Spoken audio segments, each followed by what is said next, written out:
Welcome to the Tech Egg. Don't get scrambled. Enjoy the video. In this video, I will explain how to add funds to your Charles Schwab account. You have several convenient options to choose from, ensuring flexibility for your financial needs. We'll cover electronic transfers, which are often the quickest, along with direct deposits for regular contributions.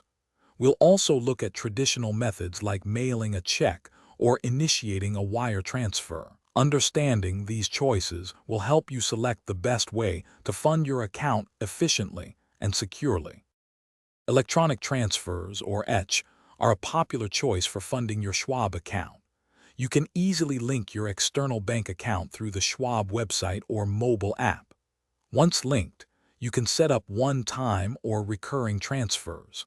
Funds usually become available within 1 to 3 business days. There's often a daily limit of $100,000, making it suitable for many transactions.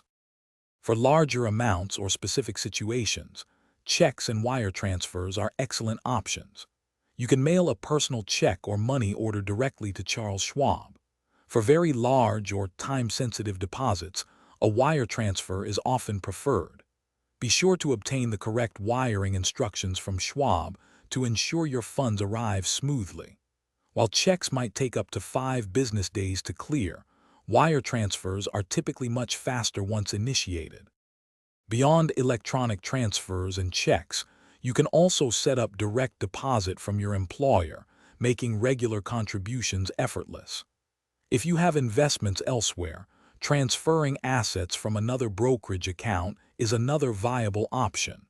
For unique situations, depositing physical stock certificates might be possible. Always double-check all account numbers and routing details before initiating any transfer to ensure your funds reach the correct destination without any issues.